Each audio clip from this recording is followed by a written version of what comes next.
Radio Lomé, il est 12h30.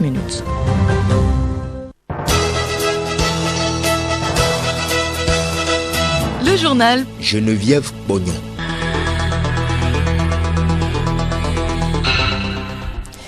Madame, Monsieur, bonjour et merci de nous rejoindre à l'heure de l'édition de la mi-journée. Bienvenue.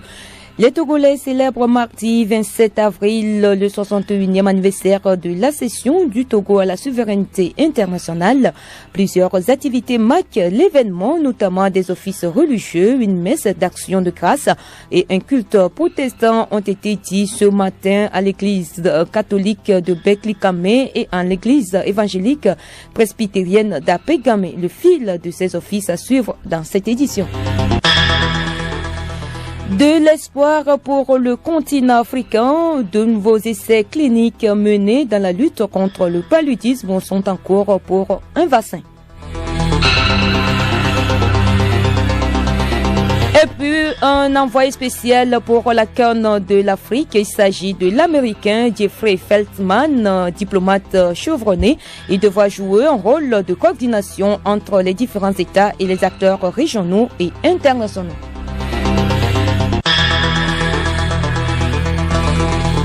radiolomé.tg. Une fois encore, bonjour. Je le disais tantôt, le Togo célèbre mardi 27 avril le 61e anniversaire de son accession à la souveraineté internationale. Des cérémonies qui se déroulent dans un contexte particulier marqué par la maladie à coronavirus. Des offices religieux marquent l'événement, notamment une messe d'action de grâce à l'église catholique Beklikame et un culte protestant à l'église évangélique presbytérienne d'Apegame se sont déroulés ce matin. Emmanuel Améplame. Il s'agit à travers ces offices religieux de confier la nation togolaise à l'Éternel Dieu, mais surtout remercier le Seigneur pour la protection en ce temps difficile marqué par le coronavirus, que ce soit à l'église Notre-Dame de la Rédemption de Beklikame ou à l'église évangélique presbytérienne d'Apegame. L'homélie est tirée de l'évangile selon Saint Jean, chapitre 10, versets 11 à 18.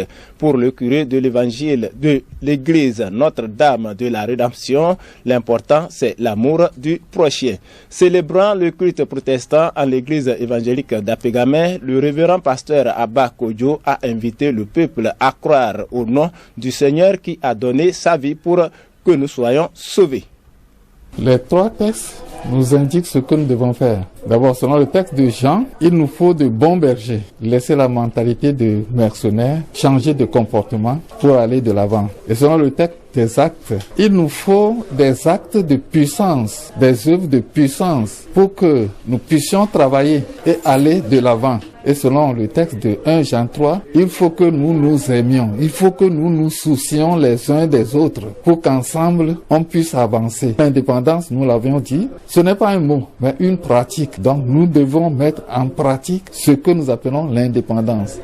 Selon le ministre en charge de l'industrie et du commerce, Kodjo Adedje, ces cultes sont d'une importance capitale. 61 ans de vie en tant que nation, en tant que peuple. C'est une étape très fondamentale dans la vie de notre nation.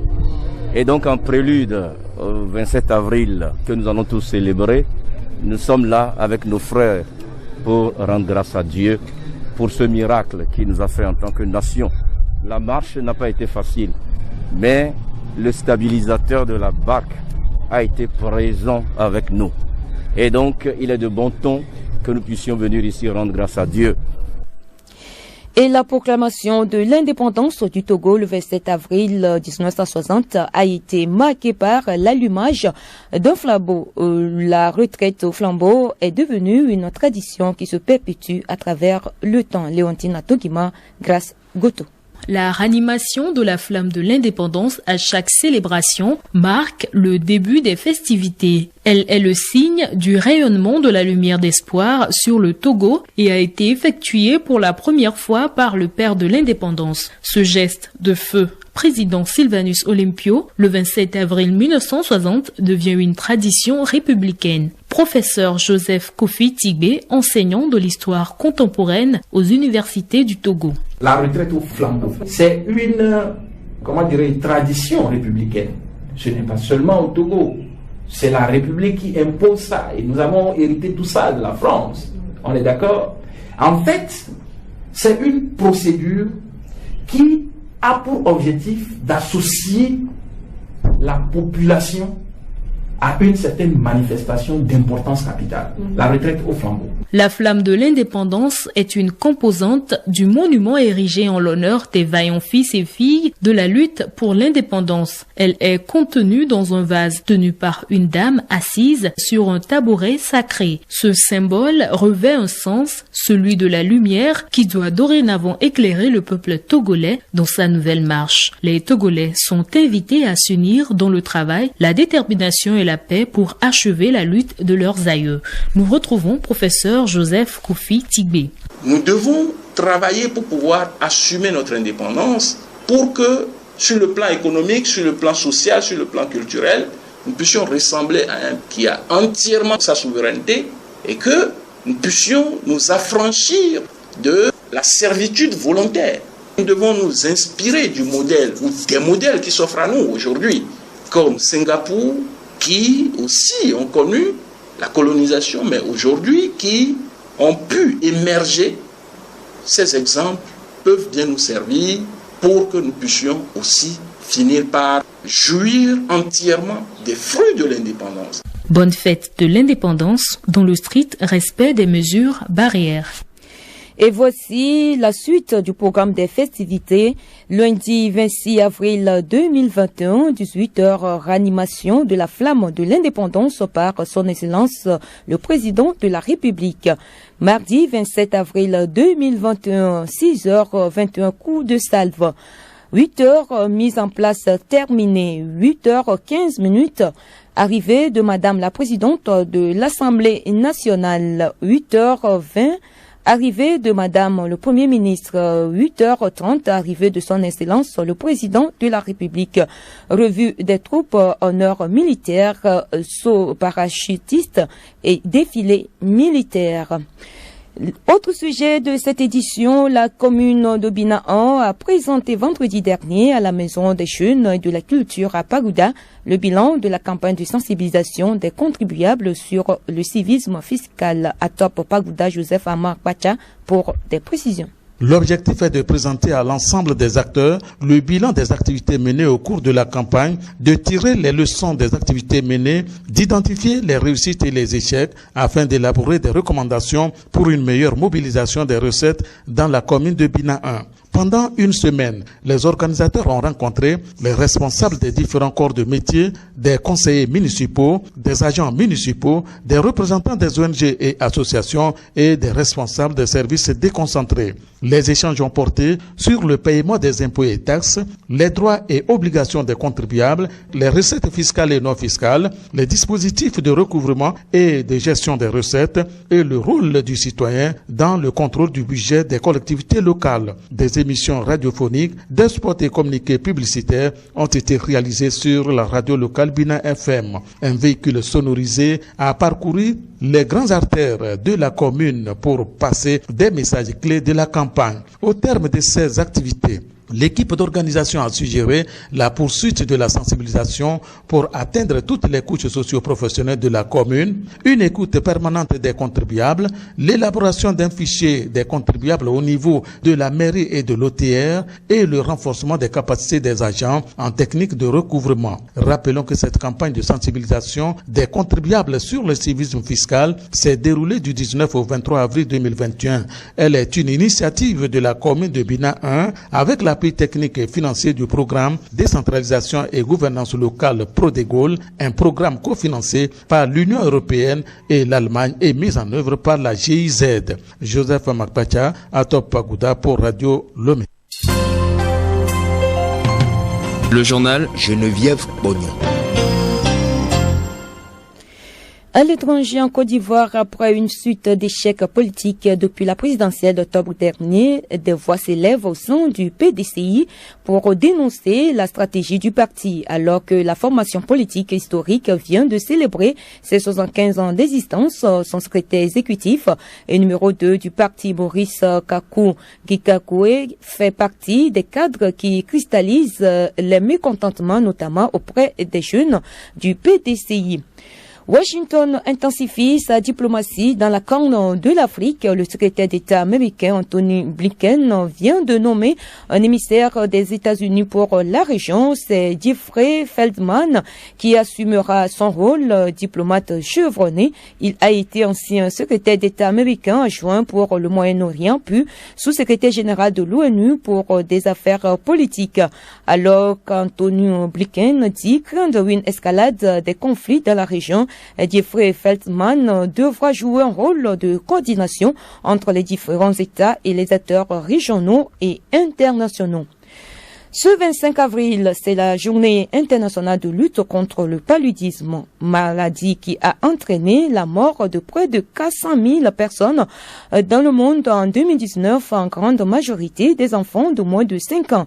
Bien que mortel, ce parasite peut être soigné grâce à des traitements à base d'artémisine, combinés aussi appelés bithérapie. Mais le problème de ces traitements, c'est que les parasites ont tendance à y résister de plus en plus fréquemment. Alors, certains chercheurs travaillent sur l'élaboration de nouveaux médicaments et des essais sont actuellement menés sur 1600 enfants de moins de 5 ans au Mali, Ghana, Gabon et Bénin. Nous retrouvons Emmanuel Ameglami.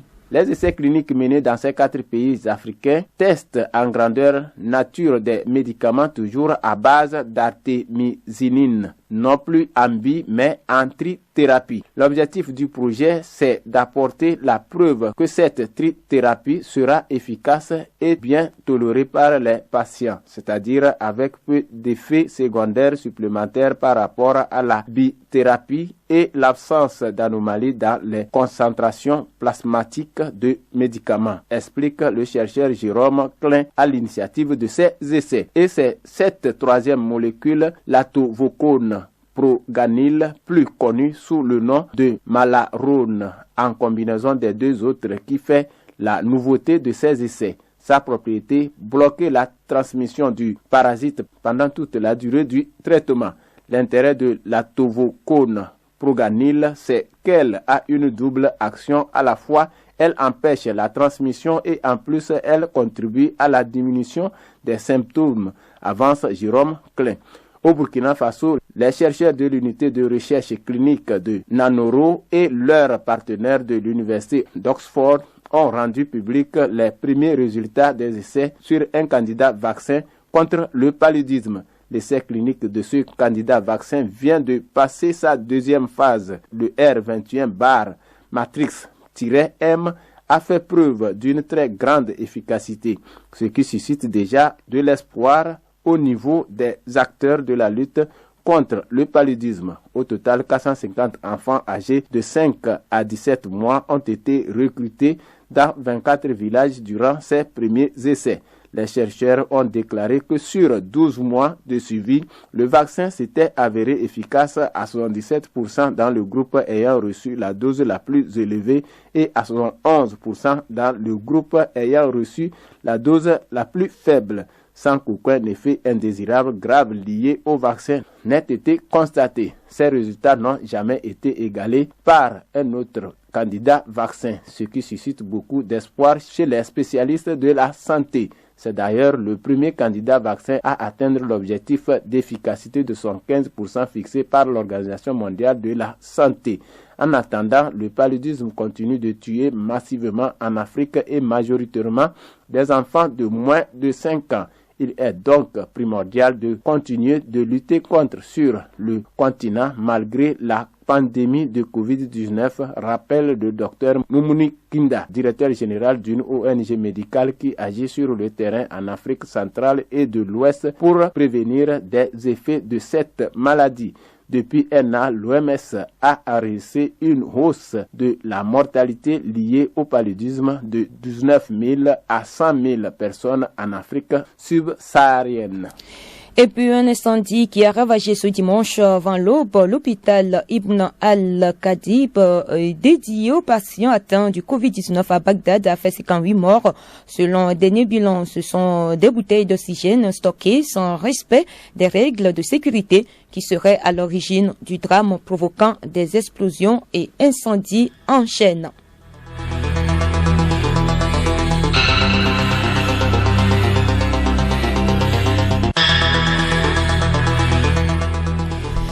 Point final à cette édition. Merci de votre fidélité. Avant de nous quitter, retenez pour l'essentiel que les Togolais célèbrent mardi 27 avril le 21e anniversaire de la cession du Togo à la souveraineté internationale. Plusieurs activités marquent l'événement, notamment des offices religieux, une messe d'action de grâce et un culte protestant ont été dit ce matin respectivement en l'église catholique de Bekli-Kamé et en l'église évangélique presbytérienne d'Apégamé.